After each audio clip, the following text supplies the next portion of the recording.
सत्यनारायण व्रत कथा। सत्यनारायण व्रत हिंदी पंचांग के अनुसार हर महीने की पूर्णिमा को किया जाता है। श्री सत्यनारायण शालिग्राम व्रत की कथा को सुनने का फल हजारों सालों तक किए गए यज्ञ के बराबर माना जाता है। किसी भी शुभ कार्य या मनोकामना पूरी करने हेतु विधि विधान से सत्यनारायण भगवान की पूजा और कथा करवाई जाती है। शास्त्रों के मुताबिक ऐसा माना गया है कि इस कथा को सुनने वाला व्यक्ति व्रत रखता है तो उसके जीवन के सारे दुख श्री हरि विष्णु खुद ही हर लेते हैं। स्कंद पुराण के अनुसार भगवान सत्यनारायण श्री हरि विष्णु का ही दूसरा रूप है और इस कथा की महिमा को भगवान सत्यनारायण ने अपने मुख से देवर्षि नारद को बताया और सुनाया था।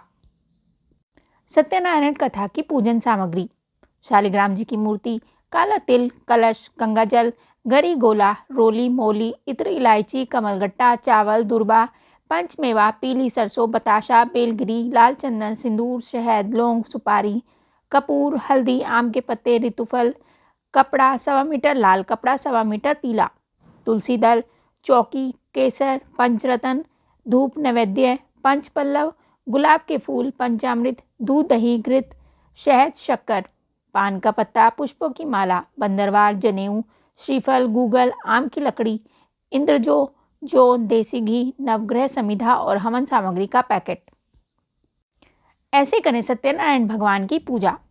पूर्णिमा के दिन शाम के समय स्नान से निवृत्त होकर पूजा स्थान पर आसन पर बैठ जाएं। पूजा के स्थान पर रंगोली बनाने के बाद उस रंगोली पर चौकी को रखें।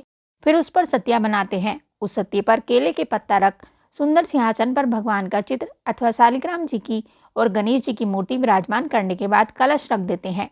सबसे पहले कलश की पूजा कर फिर श्री गणेश, गौरी, वरुण, विष्णु आदि सब देवताओं का ध्यान करके पूजन करें और संकल्प लें कि मैं सत्यनारायण भगवान का पूजन तथा कथा और श्रवण सदैव करूंगी। फिर पुष्प हाथ में लेकर सत्यनारायण भगवान का ध्यान करें। यज्ञ के बाद पुष्प, धूप, नैवेद्य आदि से युक्त होकर स्तुति करें कि हे भगवान, मैंने श्रद्धापूर्वक फल, जल आदि सब सामग्री आपको अर्पण की है। अब आप इसे स्वीकार करें। मेरा आपको बारंबार प्रणाम है। इसके बाद सत्यनारायण जी की कथा पढ़ें। ये सुनने के बाद भोग लगाएं, आरती करके प्रसाद बांटें और बड़ों का आशीर्वाद लें। इस पूजा और कथा सुनने में आप किसी विद्वान पंडित की मदद भी ले सकते हैं। कुछ लोग सत्यनारायण व्रत के दिन पास के मंदिर में दोपहर में होने वाली कथा आरती में शामिल होकर चरणामृत तथा प्रसाद को घर लाकर भोजन करने से पहले लेकर भोजन करते हैं। सत्यनारायण भगवान की पूजा का बहुत अधिक महत्व होता है। श्री सत्यनारायण व्रत कथा के कुल 5 अध्याय हैं, जिनका श्रवण करने से मनुष्य के सभी कष्ट मिट जाते हैं। श्री गणेशाय नमः। श्रीमन्नारायण नारायण नारायण, भजमन नारायण नारायण नारायण, भजमन नारायण नारायण नारायण। श्री सत्यनारायण भगवान व्रत कथा, पहला अध्याय। एक समय की बात है, नैरेशन्य तीरथ में सोनकादि 88,000 ऋषियों ने श्री सूत जी से पूछा, हे प्रभु, इस कलयुग में वेद विद्या रहित मनुष्य को प्रभु भक्ति किस प्रकार मिल सकती है तथा उनका उद्धार कैसे होगा? हे मुनि श्रेष्ठ, कोई ऐसा तप बताइए जिससे थोड़े समय में ही पुण्य मिले और मनवांछित फल भी मिल जाए। इस प्रकार की कथा सुनने की हम लोग इच्छा रखते हैं। सभी शास्त्रों के ज्ञाता सूत जी बोले, हे वैष्णवों, मैं पूज्य, आप सभी ने प्राणियों के हित की बात पूछी है, इसलिए मैं एक ऐसे श्रेष्ठ व्रत के बारे में आप लोगों को जरूर बताऊंगा, जिसके बारे में नारद जी ने लक्ष्मी नारायण जी से पूछा था और लक्ष्मीपति श्री हरि ने नारद जी से कहा था। अब आप भी इसे सुनिए।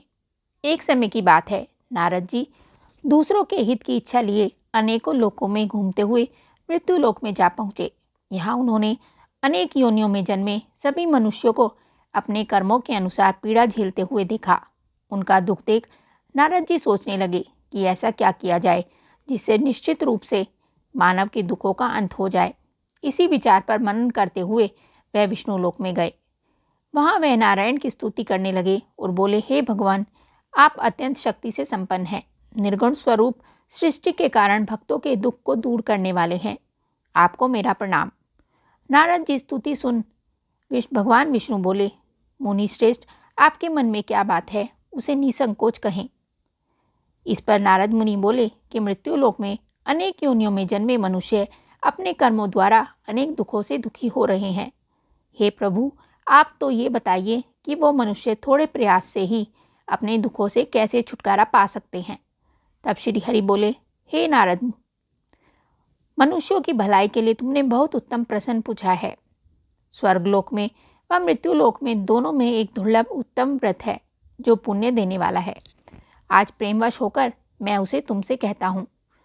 श्री नारायण भगवान का व्रत अच्छी तरह विधान पूर्वक करके मनुष्य तुरंत ही यहाँ सुख भोग कर मरने पर मोक्ष पाता है। श्री हरि के वचन सुन नारद जी बोले कि उस व्रत का फल क्या है प्रभु, और उसका विधान क्या है? यह व्रत किसने किया था? इस व्रत को किस दिन करना चाहिए? आप सब कुछ विस्तार से बताएं। नारद जी की बात सुनकर फिर श्री हरि बोले, दुख व शोक को दूर करने वाला, यह सभी स्थानों पर विजय दिलाने वाला है। मानव को भक्ति व श्रद्धा के साथ शाम को श्री सत्यनारायण व्रत की पूजा धर्मपरायण होकर ब्राह्मणों व बंधुओं के साथ करने, साथ ही यथाशक्ति अनुसार भक्ति भाव से भगवान का भोग लगाएं, आरती गाएं और ब्राह्मणों सहित बंधु बांधवों को भी भोजन कराएं। उसके बाद स्वयं भोजन करें, कीर्तन भजन के साथ भगवान की भक्ति में लीन हो जाएं। इस तरह से सत्यनारायण भगवान का यह व्रत करने पर मनुष्य की सारी इच्छाएं निश्चित रूप से पूरी होती हैं। इस काल में अर्थात कलयुग में मृत्युलोक में मोक्ष का यही एक सरल उपाय बताया गया है। श्रीमन नारायण नारायण नारायण, भजमन नारायण नारायण नारायण, श्रीमन नारायण नारायण नारायण, भजमन नारायण नारायण नारायण। श्री सत्यनारायण भगवान की जय। सत्यनारायण व्रत कथा का प्रथम अध्याय संपूर्ण। श्री सत्यनारायण भगवान व्रत कथा दूसरा अध्याय। सूत जी बोले, हे ऋषियों, जिसने पहले समय में इस व्रत को किया था उसका इतिहास कहता हूँ, ध्यान से सुनो। सुंदर काशीपुर नगरी में एक अत्यंत निर्धन ब्राह्मण रहता था। भूख प्यास से परेशान वह धरती पर घूमता रहता था। ब्राह्मणों से प्रेम करने वाले भगवान ने एक दिन ब्राह्मण का वेश धारण कर उसके पास जाकर पूछा, हे विप्र, नित्य दुखी होकर तुम पृथ्वी पर क्यों घूमते हो? दीन ब्राह्मण बोला, मैं निर्धन ब्राह्मण हूँ, भिक्षा के लिए धरती पर घूमता हूँ। यदि आप इसका कोई उपाय जानते हो तो बताइए। वृद्ध ब्राह्मण रूपी भगवान ने कहा कि सत्यनारायण भगवान मनवांछित फल देने वाले हैं, इसलिए तुम उनका पूजन करो। इसे करने से मनुष्य सभी दुखों से मुक्त हो जाता है। वृद्ध ब्राह्मण बनकर आए सत्यनारायण भगवान उस निर्धन ब्राह्मण को व्रत का सारा विधान बताकर अंतर्ध्यान हो गए। अगले दिन सुबह उठने के साथ ही उस बूढ़े ब्राह्मण ने मन में संकल्प लिया कि सत्यनारायण का व्रत करूंगा। फिर उसने अपने नित्य कर्मों से फ्री हो वह भिक्षा के लिए चल पड़ा। उस दिन उसे भिक्षा में बहुत सा धन प्राप्त हुआ। उसी धन से उसने परिवार के साथ भगवान सत्यनारायण की पूजा की व व्रत भी रखा। इस व्रत के करने से कुछ दिन बाद उसके सभी दुखों और कष्ट दूर होने लगे और देखते ही देखते वह अनेक संपत्तियों का मालिक बन गया। तब हर महीने की पूर्णिमा के दिन वे ब्राह्मण सत्यनारायण की पूजा व व्रत करने लगे। इस प्रकार सत्यनारायण भगवान के इस व्रत को करके वह श्रेष्ठ ब्राह्मण सभी पापों और गरीबी से मुक्त हो गया और उसने एक दुर्लभ मोक्ष पद को प्राप्त किया। इस तरह से सत्यनारायण भगवान के व्रत को जो मनुष्य करेगा वह सभी प्रकार के पापों से छूटकर मोक्ष को प्राप्त होगा। जो मनुष्य इस व्रत को करेगा वह भी सभी दुखों से मुक्त हो जाएगा। सूत जी बोले कि इस तरह से नारद जी से नारायण का कहा हुआ श्री सत्यनारायण व्रत को मैंने तुमसे कहा है। हे विप्रो, मैं अब और क्या कहूँ? ऋषि बोले, हे मुनिवर, संसार में उस विप्र से सुनकर और किस किस ने इस व्रत को किया, हम सब इस बात को सुनना चाहते हैं। इसके लिए हमारे मन में श्रद्धा का भाव है। सूत जी बोले, हे मुनियों, जिसने इस व्रत को किया है वह सब सुनो। एक समय वही विप्र धन व ऐश्वर्य के अनुसार अपने बंधु बांधवों के साथ इस व्रत को करने को तैयार हुआ। उसी समय एक लकड़ी बेचने वाला बूढ़ा आदमी आया और लकड़ियां बाहर रखकर अंदर ब्राह्मण के घर में गया। प्यास से दुखी वह लकड़हारा उनको व्रत करते देख विप्र को नमस्कार कर पूछने लगा कि आप क्या कर रहे हैं तथा इसे करने से आपको क्या फल मिलेगा, कृपा करके मुझे भी बताइए।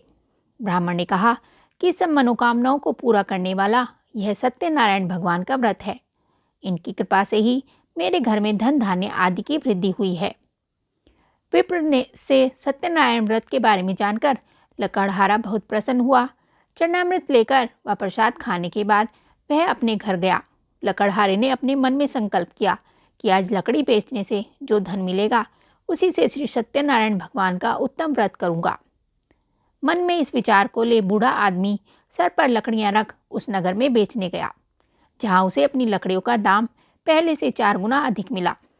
बूढ़ा प्रसन्नता के साथ पैसे लेकर सत्यनारायण भगवान की मूर्ति और व्रत की अन्य सामग्रियां लेकर अपने घर गया। वहां उसने परिवारजनों को बुलाकर विधि विधान से सत्यनारायण भगवान का पूजन और व्रत किया। इस व्रत के प्रभाव से वह बूढ़ा लकड़हारा धन पुत्र आदि से युक्त होकर संसार के समस्त सुख भोग अंतकाल में बैकुंठ धाम को चला गया।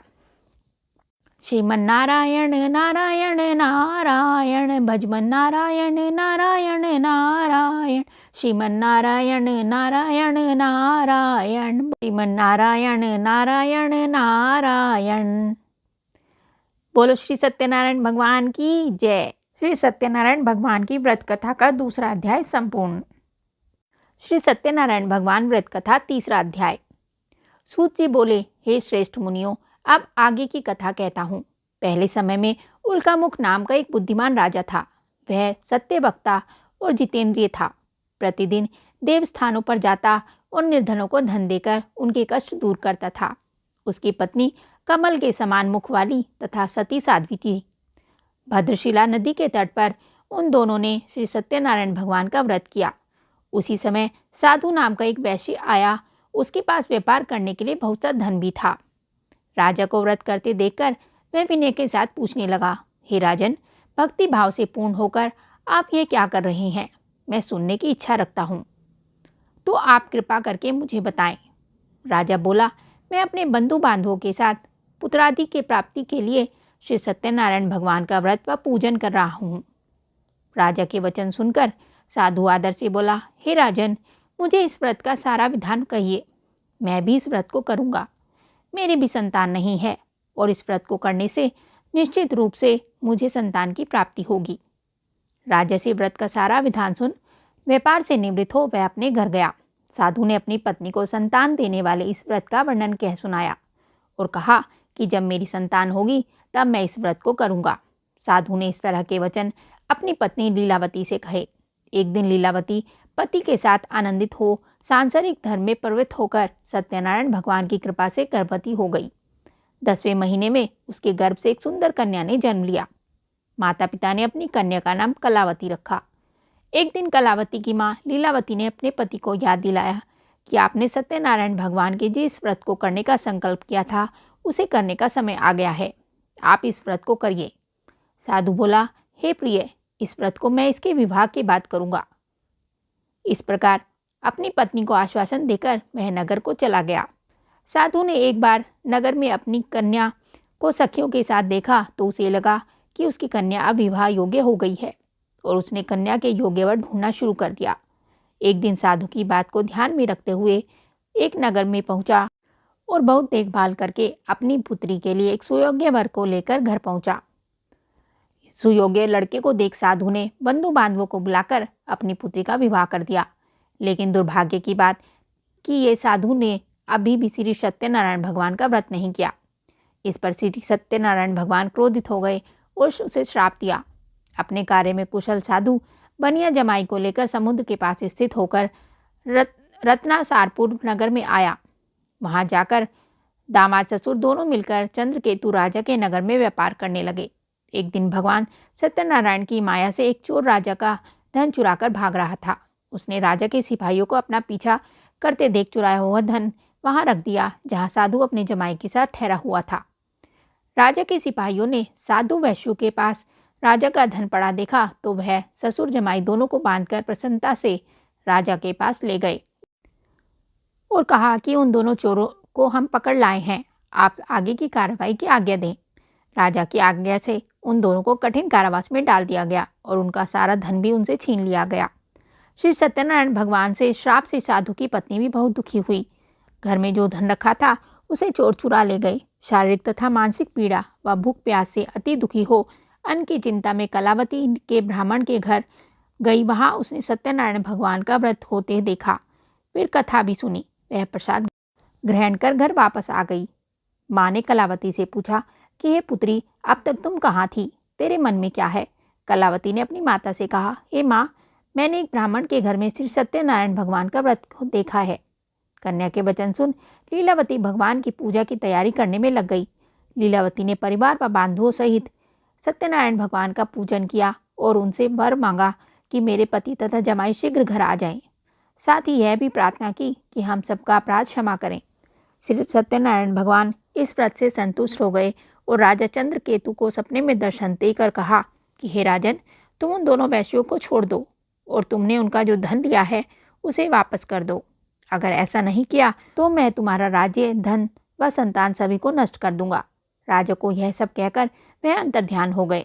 सुबह सभा में राजा ने अपना सपना सुनाया। फिर बोले कि उन दोनों को कैद से मुक्त कर सभा में लाओ। दोनों ने आते ही राजा को प्रणाम किया। राजा बोला, महानुभावों, भाग्यवश ऐसा कठिन दुख तुम्हें प्राप्त हुआ, अब तुम्हें यहाँ कोई भय नहीं है। ऐसा कह राजा ने उन दोनों को नए वस्त्र पहनाए और जितना धन उनसे लिया था उसे दुगना धन वापस कर दिया। दोनों वैश्य अपने घर को चल दिए। श्रीमन नारायण नारायण नारायण, भजमन नारायण नारायण नारायण, श्रीमन नारायण नारायण नारायण। श्री सत्यनारायण भगवान की जय। श्री सत्यनारायण भगवान व्रत कथा का तृतीय अध्याय संपूर्ण। श्री सत्यनारायण भगवान व्रत कथा चतुर्थ अध्याय। सूत जी बोले, वैश्व ने मंगलाचार कर अपनी यात्रा आरंभ की और अपने नगर की ओर चल दिए। उनके थोड़ी दूर जाने पर एक दंडी वेशधारी श्री सत्यनारायण ने उनसे पूछा, हे साधु, तेरी नाव में क्या है? अभिवाणी वणिक हंसता हुआ बोला, हे दंडी, आप क्यों पूछते हो? क्या धन लेने की इच्छा है? मेरी नाव में तो बेलवा पत्ते भरे हुए हैं। वैश्व के कठोर वचन सुन भगवान बोले, तुम्हारा वचन सत्य हो। दंडी ऐसे वचन के वहां से दूर चले गए। कुछ दूर जाकर समुद्र के किनारे बैठ गए। दंडी के जाने के बाद साधु वैश्व ने नित्य क्रिया के पश्चात नाव को ऊंची उठते देखकर अचंभा माना और नाव में बेलपत्ते आदि देख वह मूर्छित हो जमीन पर गिर पड़ा। वापस होश में आने पर वह अत्यंत शोक में डूब गया। तब उसका दामाद बोला कि आप शोक न मनाएं, यह दंडी का शाप है, इसलिए हमें उनकी शरण में जाना चाहिए, तभी हमारी मनोकामना पूरी होगी। दामाद की बात सुनकर वह दंडी के पास पहुंचा और अत्यंत भक्तिभाव नमस्कार कर बोला, मैंने आपसे जो असत्य वचन कहे थे उनके लिए मुझे क्षमा करें। ऐसा कहकर रोने लगा। तब दंडी भगवान बोले, हे वणिक पुत्र, मेरी आज्ञा से बार बार तुम्हें दुख प्राप्त हुआ है। तू मेरी पूजा से विमुख हुआ। साधु बोला, हे भगवान, आपकी माया से ब्रह्मा आदि देवता भी आपके रूप को नहीं जानते, तब मैं अज्ञानी कैसे जान सकता हूँ? आप प्रसन्न हो जाइए। अब मैं सामर्थ्य के अनुसार आपकी पूजा करूँगा। मेरी रक्षा करो और पहले के सामान नौका में धन भर दो। साधु वैश्य के भक्तिपूर्वक वचन सुनकर भगवान प्रसन्न हो गए और उसकी इच्छा अनुसार वरदान देकर अंतर्ध्यान हो गए। ससुर जमाई दोनों जब नाव पर आए तो नाव धन से भरी हुई मिली। फिर वहीं अपने अन्य साथियों के साथ सत्यनारायण भगवान का पूजन कर अपने नगर को चल दिए। जब नगर के नज़दीक पहुँचे तो दूत को घर पर खबर करने के लिए भेज दिया। दूत साधु की पत्नी को प्रणाम कर कहता है कि मालिक अपने दामाद सहित नगर के निकट आ गए हैं। दूत की बात सुन साधु की पत्नी लीलावती ने बड़े हर्ष के साथ सत्यनारायण भगवान का पूजन कर अपनी पुत्री कलावती से कहा कि मैं अपने पति के दर्शन को जाती हूँ, तू काम पूरा कर शीघ्र आ जाना। माँ के ऐसे वचन सुन कलावती जल्दी में प्रसाद छोड़ अपने पति के पास चली गई। प्रसाद की अवज्ञा के कारण श्री सत्यनारायण भगवान रुष्ट हो गए और नाव सहित उसके पति को पानी में डुबो दिया। कलावती अपने पति को वहां न पाकर रोती हुई जमीन पर गिर गई। नौका को डूबा हुआ देख व कन्या को रोता देख साधु दुखी होकर बोला कि हे प्रभु, मुझसे तथा मेरे परिवार से जो भूल हुई है उसे क्षमा करें। साधु के दीन वचन सुनकर श्री सत्यनारायण भगवान प्रसन्न हो गए और आकाशवाणी हुई, हे साधु, तेरी कन्या मेरे प्रसाद को छोड़कर आई है, इसलिए इसका पति अदृश्य हो गया है। यदि वह घर जाकर प्रसाद खाकर लौटती है तो उसे इसका पति अवश्य मिलेगा। ऐसी आकाशवाणी सुन कलावती ने वैसे ही किया जैसा आकाशवाणी के दौरान भगवान ने कहा और फिर प्रसाद ग्रहण करने के बाद जब वो वापस आई तो अपने पति के दर्शन करके अत्यंत प्रसन्न हुई। उसके बाद साधु अपने बंधु बांधवों सहित श्री सत्यनारायण भगवान का विधि विधान से पूजन करता है। इस लोक का सुख भोग वह अंत में स्वर्ग जाता है। श्रीमन नारायण नारायण नारायण भजमन नारायण नारायण नारायण श्रीमन नारायण नारायण नारायण भजमन नारायण नारायण नारायण। श्री सत्यनारायण भगवान की जय। श्री सत्यनारायण भगवान व्रत कथा का 4th अध्याय संपूर्ण। श्री सत्यनारायण भगवान व्रत कथा 5वां अध्याय। सूत जी बोले, हे ऋषियों, मैं और भी एक कथा सुनाता हूँ, उसे भी ध्यानपूर्वक सुनो। प्रजापालन में लीन तुंगध्वज नाम का एक राजा था। उसने भी भगवान का प्रसाद त्याग कर भगवान का अपमान किया। एक बार जंगल में जाकर वन्य पक्षियों को मारकर वह बड़ के पेड़ के नीचे आया। वहाँ उसने ग्वालों को भक्ति भाव से अपने बंधुओं सहित सत्यनारायण भगवान का पूजन करते देखा। अभिमानवश राजा ने उन्हें देखकर भी पूजा स्थान में नहीं गया और ना ही उसने भगवान को प्रणाम किया। ग्वालों ने राजा को प्रसाद दिया, लेकिन उसने वह प्रसाद नहीं खाया और प्रसाद को वहीं छोड़कर वह अपने नगर को चला गया। जब वह नगर में पहुंचा तो वहां सब कुछ तहस नहस हुआ पाया, तो वह शीघ्र ही समझ गया कि यह सब भगवान के अनादर का ही परिणाम है। वह दोबारा ग्वालों के पास पहुंचा और विधि पूर्वक पूजा कर प्रसाद खाया तो सत्यनारायण भगवान की कृपा से सब कुछ पहले जैसा हो गया। दीर्घ काल तक सुख भोगने के बाद मरणोपरांत उसे स्वर्गलोक की प्राप्ति हुई। जो मनुष्य परम दुर्लभ इस व्रत को करेगा तो भगवान सत्यनारायण की अनुकंपा से उसे धन धान्य की प्राप्ति होगी। निर्धन धनी हो जाता है और भयमुक्त जीवन जीता है। संतानहीन मनुष्य को संतान सुख मिलता है और सारे मनोरथ पूर्ण होने पर मानव अंत काल में वैकुंठ धाम को जाता है। तब सूत जी बोले, जिन्होंने पहले इस व्रत को किया, अब उनके दूसरे जन्म की कथा कहता हूँ। वृद्ध सतानंद ब्राह्मण ने सुदामा का जन्म लेकर मोक्ष की प्राप्ति की। लकड़हारे ने अगले जन्म में निषाद बनकर मोक्ष प्राप्त किया। उल्कामुख नाम का राजा दशरथ होकर बैकुंठ को गए।